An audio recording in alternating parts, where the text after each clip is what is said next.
Muito obrigado, portanto, à vice-presidente Thais Anselmo pela sua apresentação. E agora nós vamos começar a nossa programação técnica. E a primeira palestra vai falar sobre eficiência operacional. É um prazer receber novamente aqui no palco o vice-presidente de Relações Institucionais e Administrativo da Abras, o senhor Márcio Milan. Vamos acolher com uma grande salva de palmas.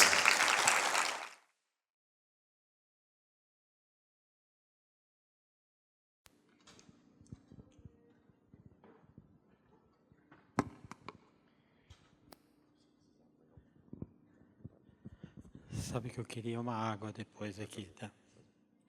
Bom, novamente, bom dia. Trocar o chip aqui agora para falar de eficiência operacional. E eu trago aqui o passador. Peraí, só me mostra aqui porque tem que fazer um curso antes. Esse grandão aqui, ele passa para frente. Tá. Se precisar voltar esse pequenininho. Volta aqui. Esse aqui é um laser. Ok, tá bom. Curso concluído, vamos lá. Trazendo aqui algumas informações do que nós vamos conversar no dia de hoje. E a gente vai começar um dia um pouquinho diferente do que começamos o ano passado, até porque a gente precisa evoluir, né?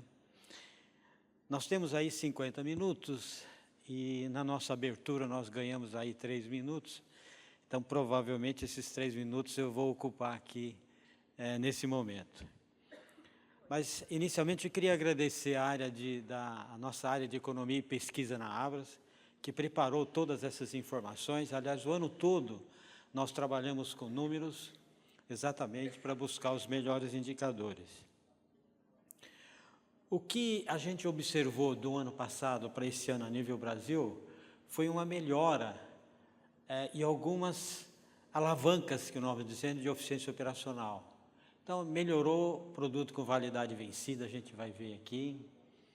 Melhorou os furtos em algumas regiões, mas nós pioramos na área administrativa, que é a área de cadastro, inventário e assim por diante.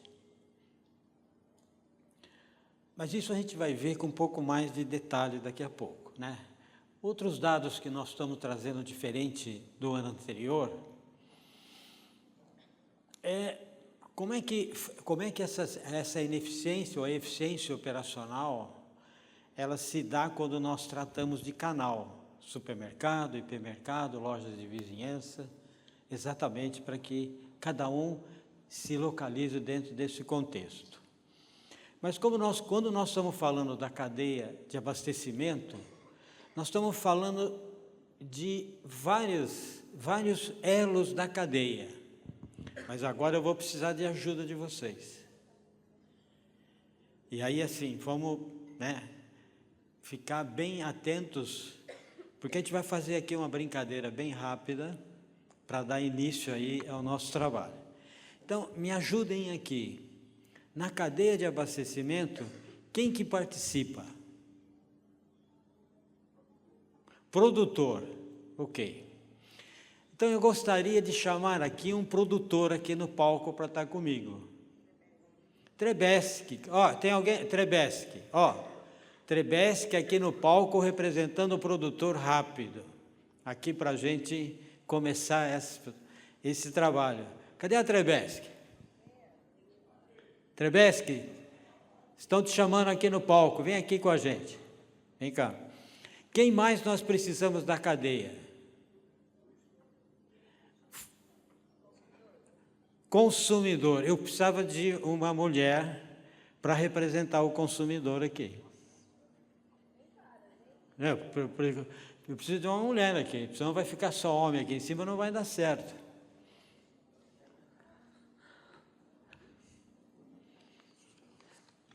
Quem é que vai vir aqui? Que o Thaís, me ajuda aí, né? Não. Você vai ficar aqui. Então, você é produtor. Fica aqui, ó. Aqui, ó. Vem aqui, ó. Você é produtor.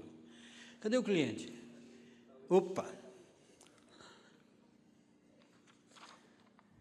Nós estamos falando da cadeia. Quem mais nós precisamos? Bom dia. Quem? A indústria. Indústria. Quem é que vai representar a indústria? São Brás? São Brás. Cadê a São Brás? Que é o nós não podemos perder muito tempo, senão vão me chamar a atenção daqui depois. São Brás, fornecedor. Aqui, ó. Põe aqui, ó. Fica aqui. Quem mais nós temos? Está faltando. Supermercado. Quem vai representar o supermercado? Olha, eu preciso de mais uma mulher depois aqui, para equilibrar esse jogo. Supermercado, quem vai representar? Tem algum supermercado aqui? Pô, ninguém. Quem? Vem aqui, já aqui, ó. Você é supermercado.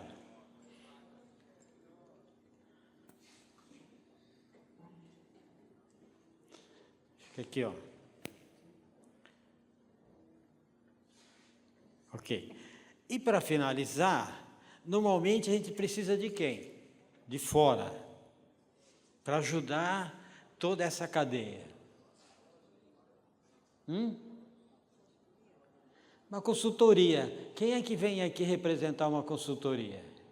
Consultoria, uma empresa de pesquisa, né? Uma Nielsen. A Nielsen, é isso? Piccoli, por favor.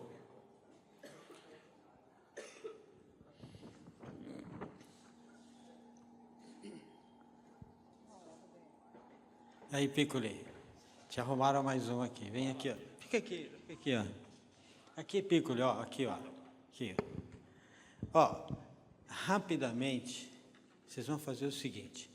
Vocês vão colocar esse papel na cabeça. É colocar, deixar. Assim, não. É colocar em cima da cabeça, assim, ó. Né? Equilibrados. Não estão todos equilibrados? Enfim, agora, mas você é o quê? Consultor. Consultor. Você é o? Indústria. Você é? Supermercado. Você é? Produtor. Você é? Cliente. Vocês não podem esquecer de cada função de cada um. Agora, vocês vão se movimentar aqui, ó. Vocês vão se movimentar aqui. Mexer com o papel? Vamos ver, né? Quem deixar cair o papel é porque a coisa não está muito boa. Se movimenta e se organizam da mesma forma, em linha como é que vai ficar. Pronto, se alinham novamente aqui.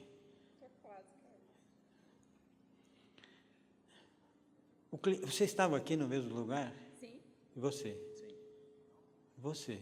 Sim. Você? Sim. Então vocês vão movimentar de novo. Vamos movimentar de novo. Opa, caiu, olha, tá vendo? Está desequilibrado aí o negócio, hein? Desequilibrou. Desequilibrou também aqui, deixa eu... tá vendo, ó? Coisa tá meio desequilibrada aqui, ó. Desequilibrou aqui também, ó. Se organizem.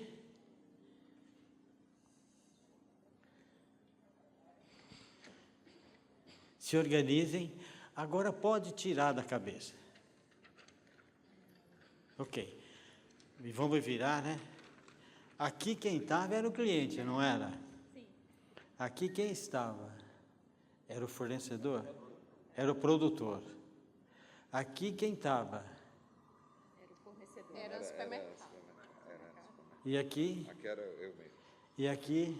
Era o consultor. Põe-se tudo na frente, assim.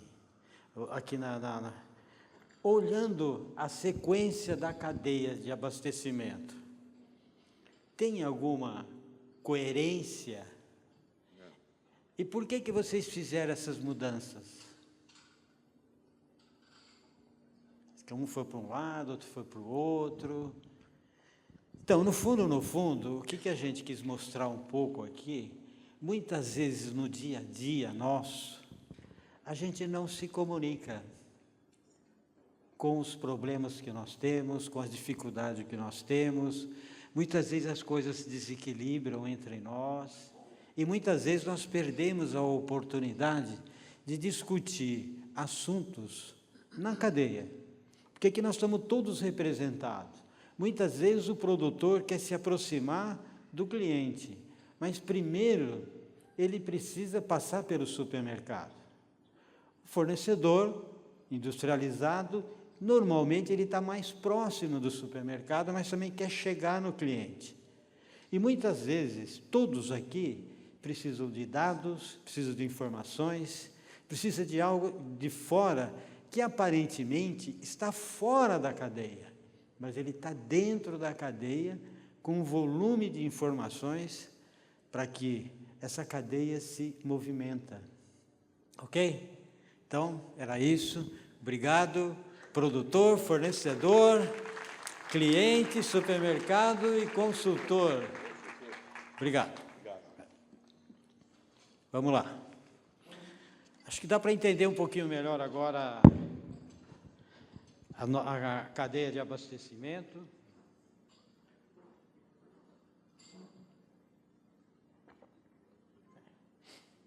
Vou procurar agora dar uma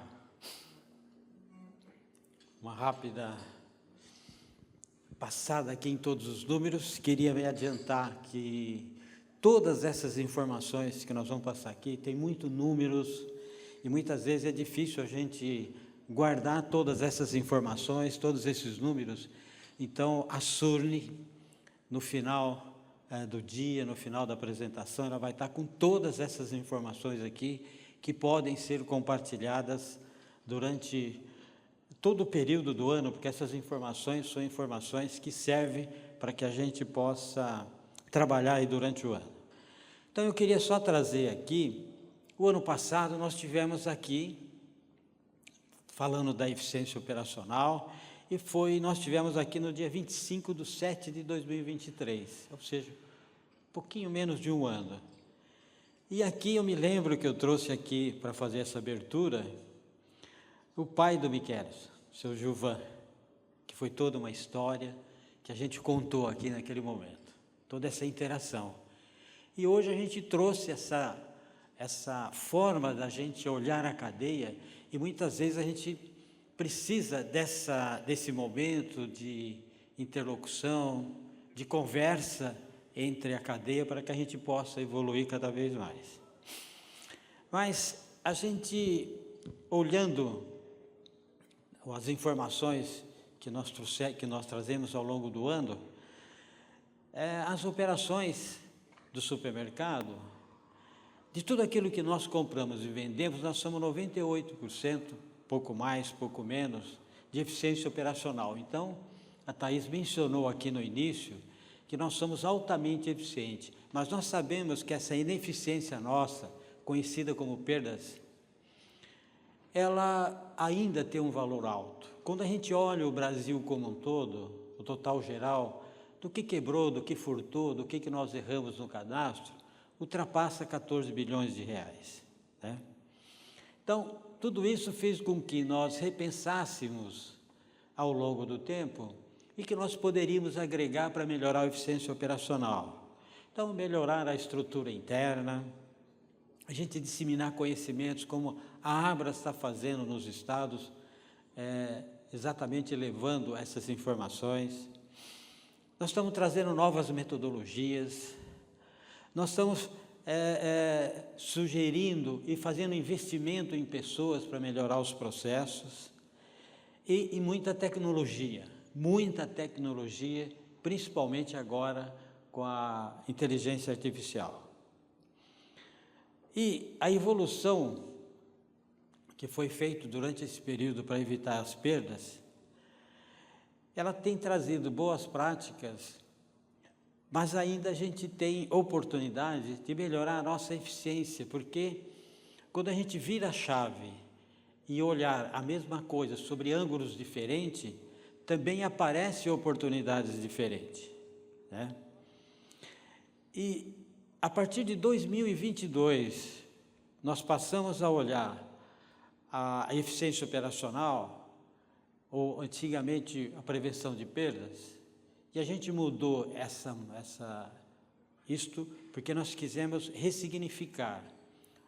não só dá um foco naquilo que nós perdemos, mas dá um foco naquilo que nós somos eficientes e onde tem as oportunidades para nós melhorarmos ainda mais a nossa eficiência. Então, vamos falar de gestão de estoque, capital humano, o capital social, né? Daqui a pouco a gente vai falar sobre isso. Não deixa de falar de compliance, de sustentabilidade e também as questões de fatores financeiros que acabam influenciando, como, por exemplo, a questão dos vouchers, que foi comentado aqui, e nós vamos falar para ele provavelmente mais tarde. Dentro desses aspectos, como nós fizemos essa divisão do que é a quebra operacional, o desvio operacional e o administrativo. Então, essas divisões é para que a gente encontre as ferramentas e as informações e os mecanismos corretos para que a gente possa melhorar a nossa eficiência operacional. E aí, aquela pergunta que eu fiz lá no início, quando eu estava aqui, que foi assim, comparado este ano, 2024 com 2023, o Rio Grande do Norte, ele foi mais eficiente ou menos eficiente do que o ano passado? Então, em 2023, a região aqui, de tudo aquilo que ela comprou, de tudo aquilo que ela vendeu, ela foi 98,44 de eficiência.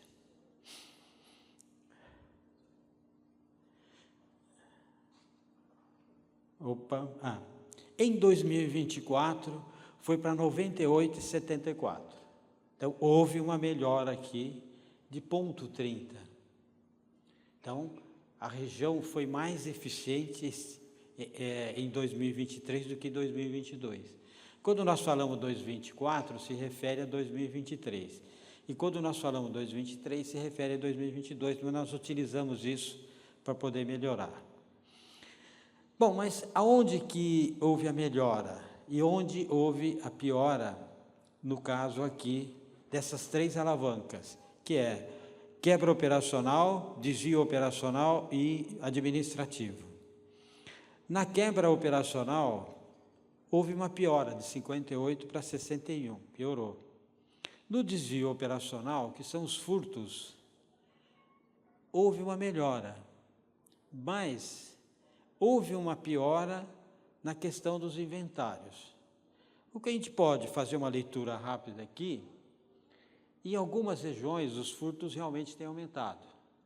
E quando a gente for olhar aqui os furtos, porque tem um furto interno, externo e fornecedor, a gente vai ver que também teve aqui. Mas vamos dizer que aqui tem uma certa relação entre os furtos, que muitas vezes é apurado por inventário, ou outras tecnologias que se tem para apurar isso daí. Vamos dar mais uma evoluída. Agora, nós vamos pegar aqui e deixar fixado aqui o ano de 2023. Eu vou colocar todo aqui o que era em 2023 para facilitar a nossa análise aqui.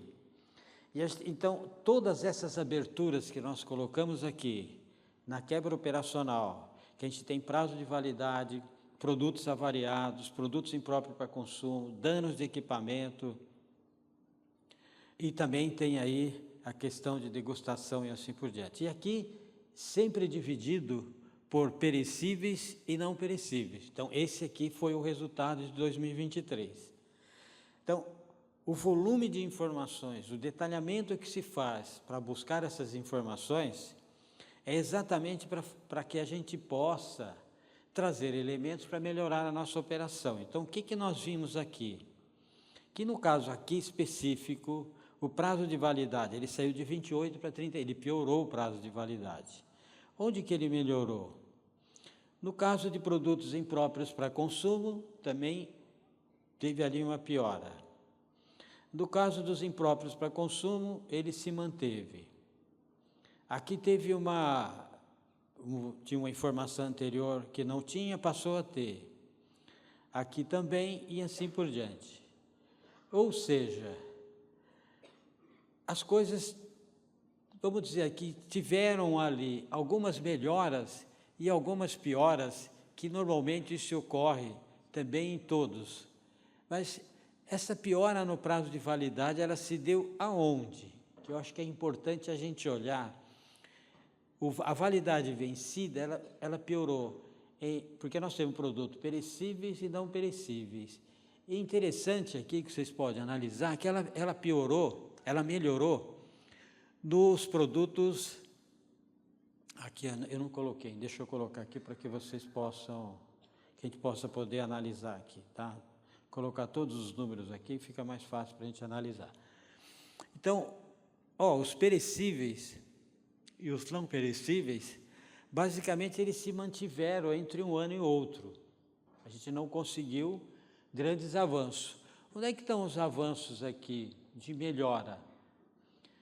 Nos produtos avariados. Olha, nos produtos avariados, tem inclusive um círculo em vermelho, e é importante a gente observar isso daqui. E esse círculo mostra o seguinte, que os produtos avariados aumentou no perecíveis, que seria, vamos dizer assim, normal. Mas na contrapartida, o não perecíveis melhorou muito. E aqui tem duas questões que a gente vai ver um pouco mais à frente, que é a questão das doações e a questão que nós chamamos de venda social, que é a rebaixa de preço próximo ao vencimento, tá? E aqui eu vou agora colocar aqui também, já vou colocar todos aqui, todas as informações do ano de 2023, que é o desvio operacional. Agora eu vou começar a colocar 2024. Então, o nosso desvio operacional, que era 98,44, foi para 98,74. Então, houve aqui uma piora. Que vamos colocar as coisas aqui para saber onde que está aqui, ó. O que a gente observa aqui? Nos furtos externos. O que a gente pode observar aqui nos furtos externos em relação ao ano anterior? Será que realmente esse crescimento ele ocorreu nessa proporção? Ou a gente estava com o furto interno talvez um pouco distorcido, que no fundo essas duas coisas acabou sendo medido, né? E a mesma coisa de fornecedor. No fundo, o que a gente observa em todas as regiões é que o furto externo ele é bem maior do que o furto interno. Nós estamos fazendo um trabalho com algumas empresas, e aí nós estamos fazendo um trabalho com a Nextop, onde nós temos mais de 150 vídeos que nós captamos ao longo do tempo, e que isso em algum momento vai ser compartilhado aqui com a Surley, que são as fragilidades dentro do setor supermercado onde ocorrem os furtos. E essa tecnologia, com certeza, vai nos ajudar ainda mais a gente melhorar, né? Eu recentemente estive nos Estados Unidos e me surpreendeu em dois canais. Primeiro, no canal Walmart, quer dizer, um supermercado que eu vou nesse supermercado há mais de 15 anos. Todos os anos eu vou fazer uma visita nesse mesmo supermercado para me acompanhar as evoluções e assim por diante. Eu tenho visto que aumentou muito a venda de produto confinado. E porque normalmente os confinados aqui no Brasil, ele fica na frente da loja, né, no armário. Lá nos Estados Unidos ele fica em cada gôndola. Então você vai na gôndola de produtos para beleza, está lá o produto confinado no armário, tem uma campainha para você chamar a pessoa com a chave. Você vai na área de vitaminas, a mesma coisa. E na área de, por exemplo, onde está exposto giletes, aparelhos de barba, a mesma coisa. Enfim, então, isto vem aumentando muito no supermercado de maneira geral. Diferentemente daqui, algumas vezes, porque esses produtos hoje, alguns deles têm etiqueta, mas você precisa ter lá a antena, mas lá nos Estados Unidos as bebidas não estão nesse formato, e aqui a gente tem um tratamento maior para as bebidas. Outra coisa que chamou muito a atenção foi a CVS e também a Walgreens, que vende muito medicamentos e vitaminas. assim, os produtos que também tem todo esse confinamento, mas assim, você vê que a variedade diminuiu muito. Então, tem 2 estados, que é a Califórnia, que é onde eu faço a visita nesse Walmart, e também em Nova York, que nós tivemos lá na NRF, a gente pode observar que, desses 2 estados, os pequenos furtos de pequeno valor não têm significância, ou seja, o consumidor entra, ele pega o que ele quer, sai, vai embora, infelizmente ninguém pode fazer nada sobre isso. Não podemos dizer que aqui no Congresso Nacional tem projeto de lei tratando desse assunto.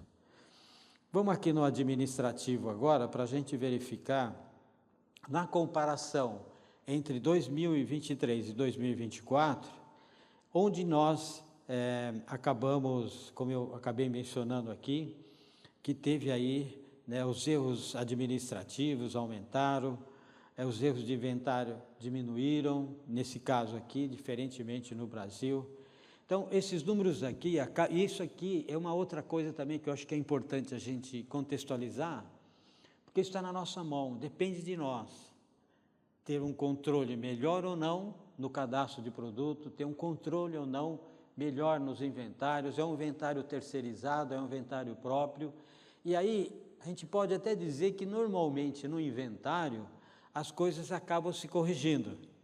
Se eventualmente houve uma conta menor, o produto está na gôndola, o consumidor pega, acaba, vamos dizer assim, se corrigindo uma parte no próximo período aí na questão dos inventários. E aqui mostrou exatamente aí onde o problema maior que foi administrativo. E agora eu vou fazer uma outra, colocando aqui todos os dados que a gente acabou de analisar, né, um a um, a gente vai fazer uma outra comparação agora, deixa eu colocar todos eles aqui na tela, para facilitar um pouco mais aqui a nossa análise. E aqui então, quando a gente analisa o Brasil, total Brasil, que acho que é importante a gente fazer essa comparação também, como que está o Brasil, ou o Rio Grande do Norte em relação ao Brasil.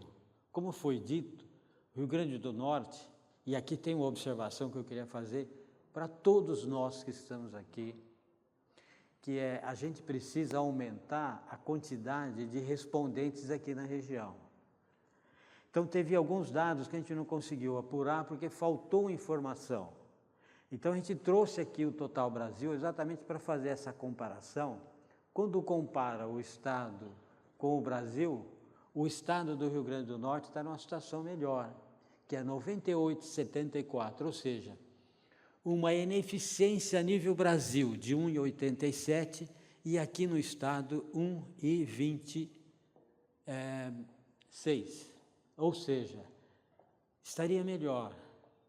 A gente repassou por tudo isso daqui para fazer essa comparação, mas o Brasil, ele tem 59 na quebra operacional, eu vou ficar um pouco mais nessa alavanca, e o Rio Grande do Norte tem 61, ou seja, então ali uma diferença pequena. Já nos desvios operacional, o Brasil, como eu disse, está numa situação maior do que o Rio Grande do Norte. E aí, no administrativo, o Brasil também está numa situação melhor. Mas vamos olhar lá o que nos incomoda bastante, que é a questão aqui, alguns dados aqui que a gente vai poder fazer uma análise um pouquinho mais profunda, que é o que nos interessa bastante. Opa, deixa eu voltar aqui. O que nos interessa bastante é a questão dos produtos com validade vencida. Olha, a nível Brasil, os produtos com validade vencida representam 4 bilhões de reais. Só os produtos com validade vencida, que são descartados todos os anos no meio ambiente, e do outro lado, esse produto poderia ajudar também a fome. Vamos falar um pouco mais disso, um pouco mais adiante, quais os trabalhos que nós estamos fazendo em relação aos produtos com validade vencida. E aí vamos fazer uma reflexão um pouquinho maior. Aqui é uma comparação que a gente trouxe e faz, e para os próximos anos a gente vai trazer outras análises.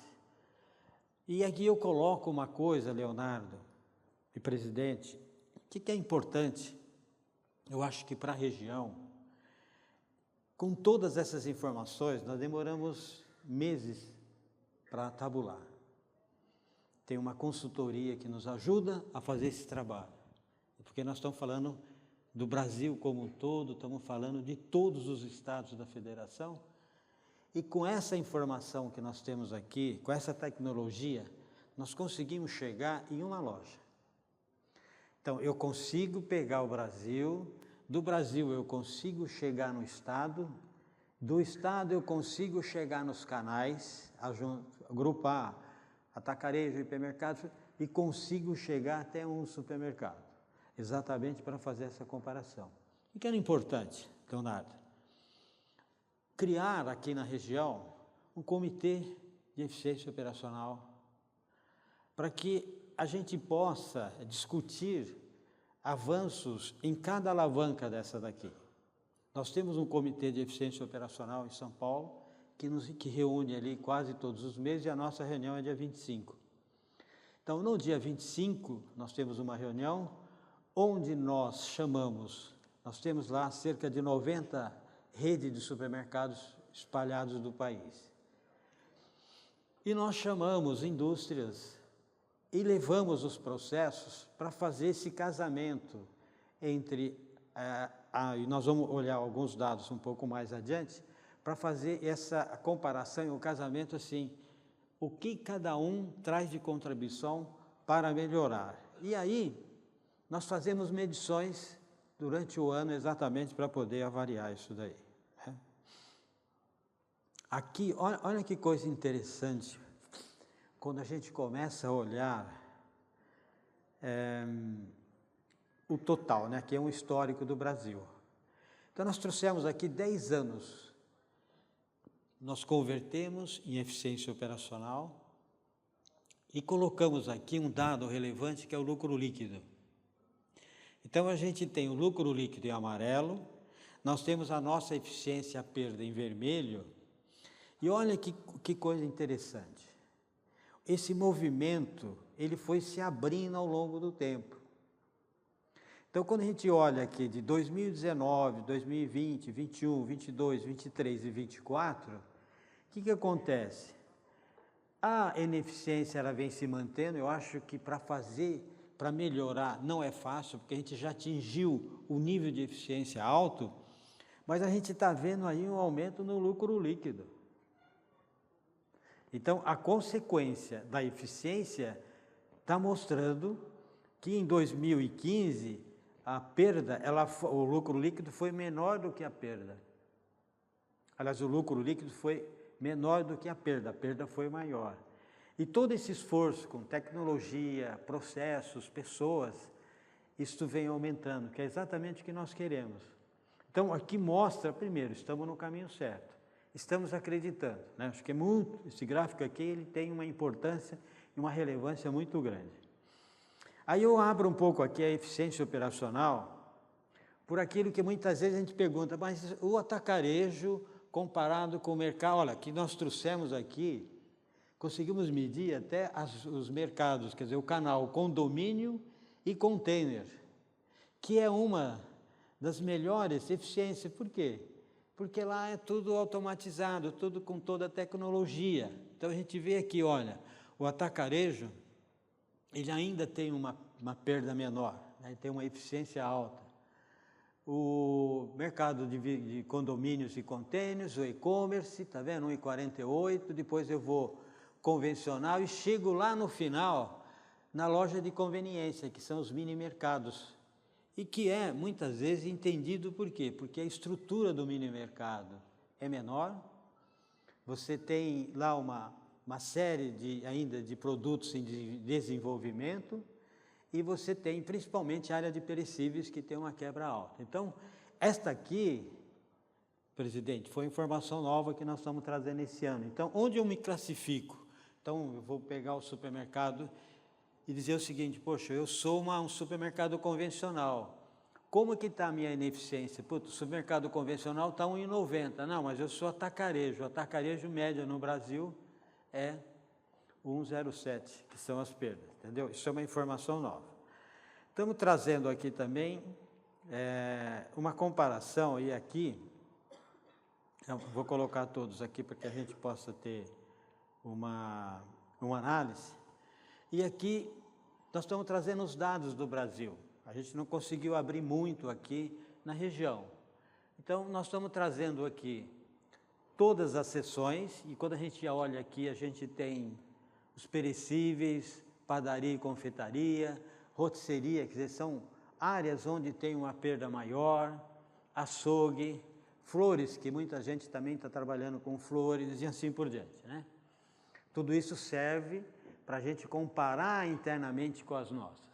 Vamos evoluir aqui, ó, FLV, que é a maior perda, né, que a gente tem em relação às outras demais sessões. A gente vai entrar com um pouco mais de detalhe aqui no FLV daqui a pouco, né, quer dizer, FLV e flores. Vamos mudar a tela aqui, vamos colocar as outras sessões, né, móveis, essas coisas não são tão relevantes aqui para nós, mas como nós olhamos o hipermercado, a gente pega todos. E aqui o que a gente verifica também é que na área de mercearia seca, né, a gente tem uma perda maior, e também na mercearia e higiene e perfumaria, que é as áreas mais vulneráveis que nós temos, né? Tudo isso quando a gente compara a nível Brasil também, né? Agora, vamos dar uma olhada na FLV. Da mesma forma, né, eu vou colocar aqui até para facilitar a nossa leitura. Então, quando eu olho o FLV, a gente diz o seguinte, quais são os produtos que têm maior perda? Então, a gente tem as frutas com 27, os legumes com 20, a verdura, que é as folhagens, né, com 15, os orgânicos com 13, as frutas secas, ovos e outros aqui que teria que se dividir entre todos. Mas, então nós já sabemos aonde estão as maiores perdas, onde estão as maiores oportunidades em FLV. Vamos avançar um pouco mais.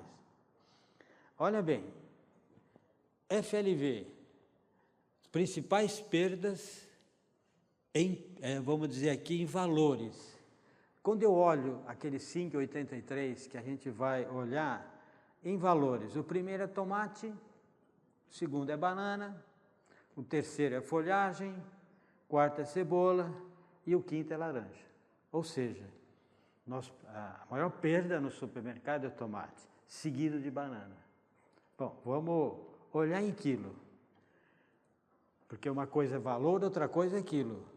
E a gente tem, primeiro, banana, tomate, banana, depois entra a cebola aqui, ela se alterna algumas vezes, folhagem e laranja. Então, um dos trabalhos que esse comitê vai fazer durante o resto do ano é dizer o seguinte, como que a gente melhora isso? E é exatamente aquela organização que nós vimos aqui, é dizer o seguinte, quantas vezes a gente conversou com o fornecedor de tomate, com o fornecedor de banana, de uma forma estruturada, para buscar alternativas de tecnologia. Eu estava em Petrolina na terça-feira, nós passamos o dia falando lá sobre vários assuntos. E eu tive um espaço grande para falar sobre eficiência operacional e levei parte dessa pesquisa para discutir. Só que lá nós tínhamos produtores de manga e produtores de uva. Mas uma das coisas que nós fizemos exatamente essa brincadeira inicial para mostrar um pouco essa necessidade de um alinhamento maior. Então, um dos trabalhos que nós vamos fazer agora no mês de agosto, no final do mês de agosto, nós vamos fazer um encontro técnico que nós chamamos do dia inteiro, para a gente discutir o que nós vamos fazer com o tomate, o que nós vamos fazer com a banana, o que nós vamos fazer com a cebola. Chamar os produtores e a gente conversar, sim, quais são, tem tecnologia, é embalagem, é processo, é Embrapa, nós vamos chamar a Anvisa para discutir, porque ela faz as análises, nós vamos chamar o Ministério da Agricultura, chamar a Embrapa e dizer o seguinte, nós precisamos criar algo que nos ajude a melhorar esse trabalho, a cadeia como um todo, né? Estou de olho aqui só para avisar a organização, que eu estou de olho aqui no relógio aqui, para não... E aqui, a gente pegou também a mesma coisa com carnes. Então, a picanha é onde a gente perde, e aqui a gente sabe por que perde, onde que mais rouba. Picanha e os cortes bovinos. Depois vem frango, carne suína, linguiça, em valores, em quilos. Olha, esse ano se inverteu, foi até para mim uma surpresa, que a picanha ela liderava, tanto em valor e em quantidade. Ela se alternou com o frango aqui quando fala em quilos, né? Então, ou seja, porque o quilo do frango é menor do que o quilo da picanha, mas em quilos se furtaram mais frango o ano passado. Ó, a picanha se mantém, o corte bovino se mantém, carne suína se mantém, a linguiça está lá, que entrou aqui no rol. Então, a grande discussão que teve recentemente foi com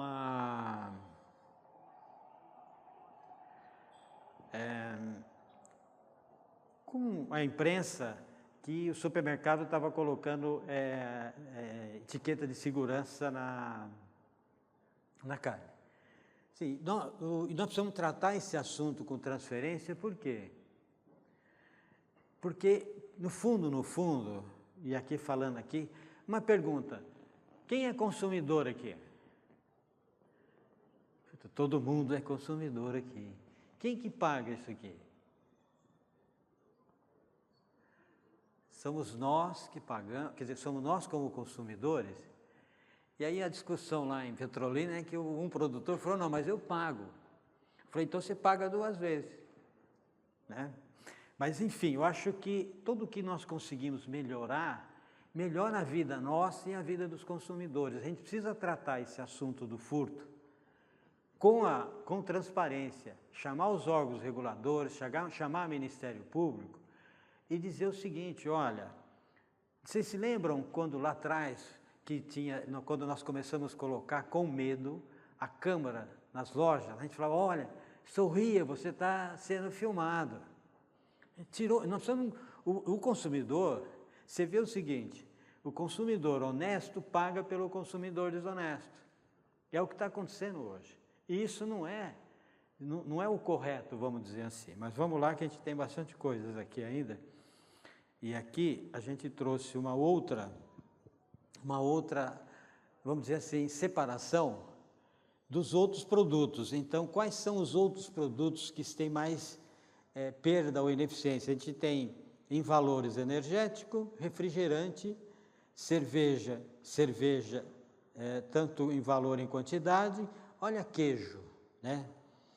E aí, uma discussão que teve também lá em Petrolina, quando eu comentei esse caso lá dos Estados Unidos, foi dizer o seguinte, poxa, é diferente um furto de 1 quilo de arroz do que 1 litro de uísque.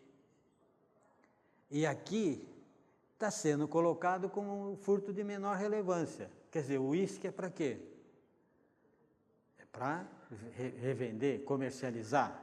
Enfim, então essa é uma discussão que a Abras precisa levar adiante.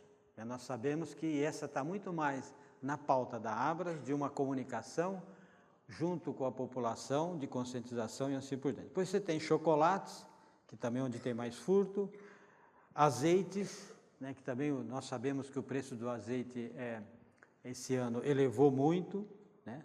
Você tem sabão em pó, detergente, desodorantes e pilhas e baterias e descartáveis em geral. Então, esses são os produtos onde nós temos que ficar bastante atento.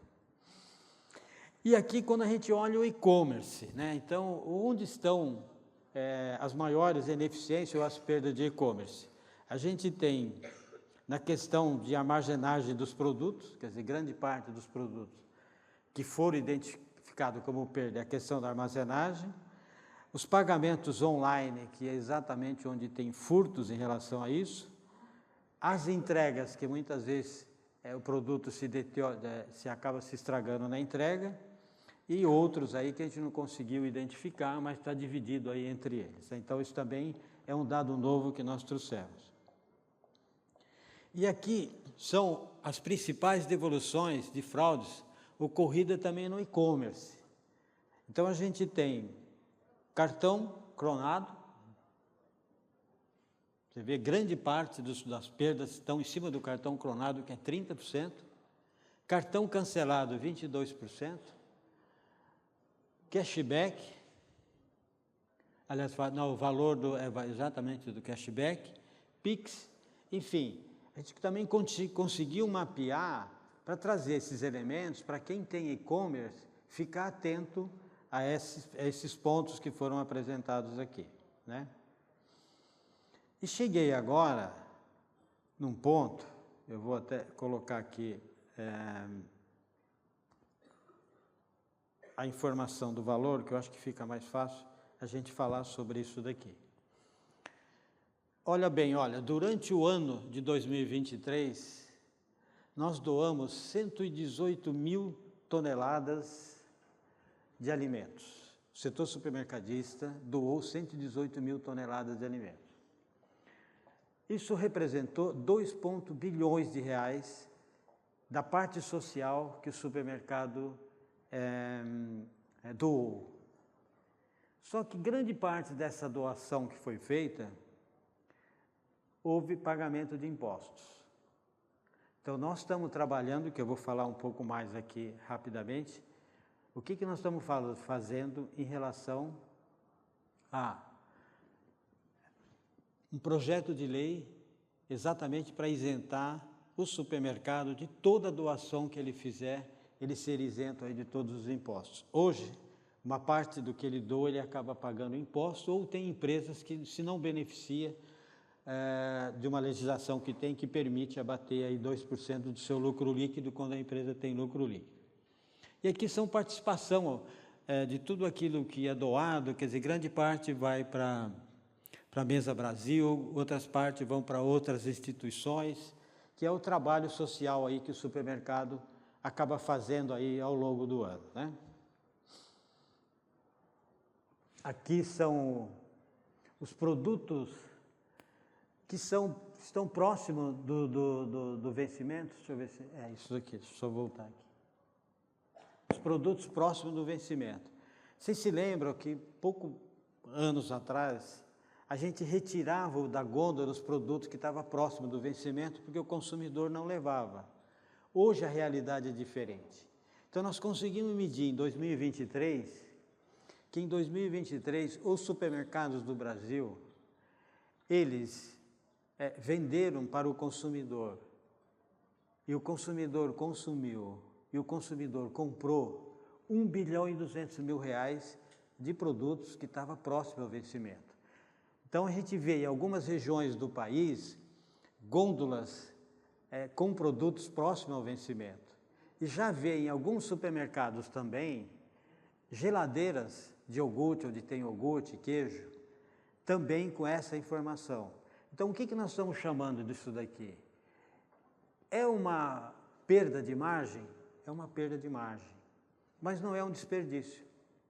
Outro ponto, o consumidor está aceitando, porque aqui tem reduções de 30%, 40%, 50% do preço normal, né? Então, foram 1 bilhão e 200 mil reais.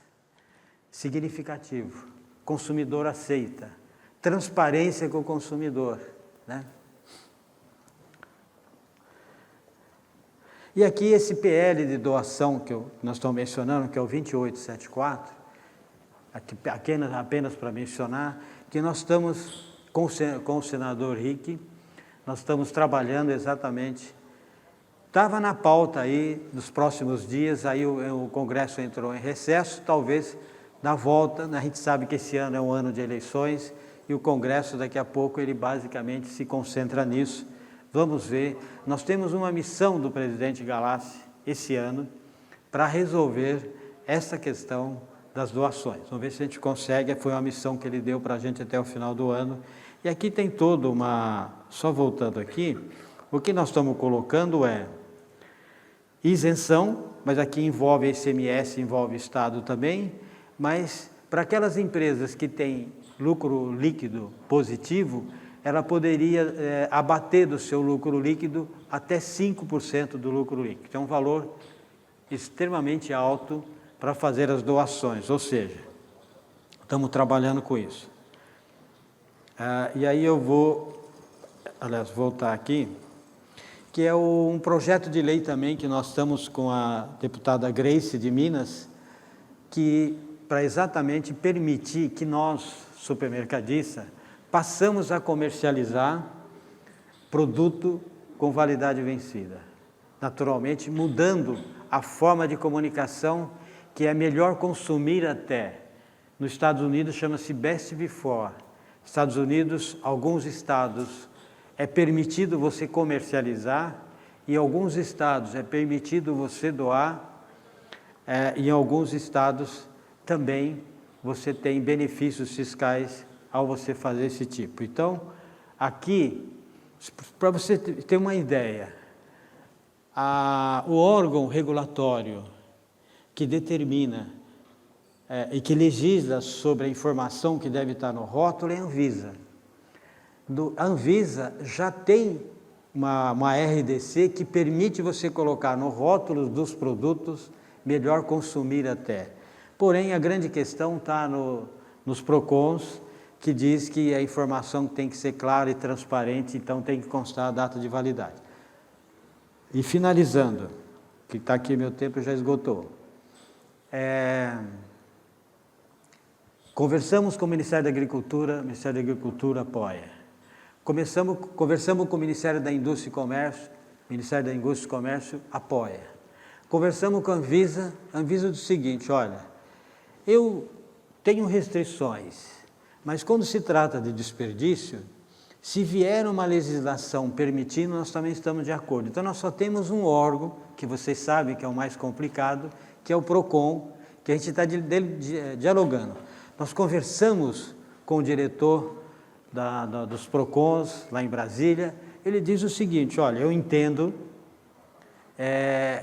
na questão do desperdício, vocês precisam trabalhar uma legislação, que é o que nós estamos trabalhando agora aqui, tá? Aqui é a questão lá da Anvisa, enfim. Né?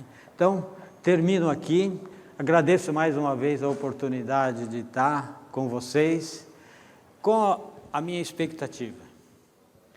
O ano que vem, que estejamos aqui novamente, e que a gente traga mais informações, com mais supermercados participando, e, na medida do possível, queria firmar o nosso pedido aqui de ter um comitê para que a gente possa discutir um pouco mais detalhes e aproveitar toda a discussão que é feita a nível Brasil, com pessoas do GIASSE, que é o diretor do comitê, que é uma empresa grande, que são pessoas do dia a dia, tem a Mônica Heimberg, que é do Sonda Supermercado, tem o Ailton, que é do Irota, são empresas grandes, empresas médias e pequenas, e também tem a Lilian, que é do Jaú, que faz parte do comitê. Então, mais uma vez, obrigado pela oportunidade, espero que essas informações, esses números, possam contribuir no dia a dia de cada um de vocês. Obrigado.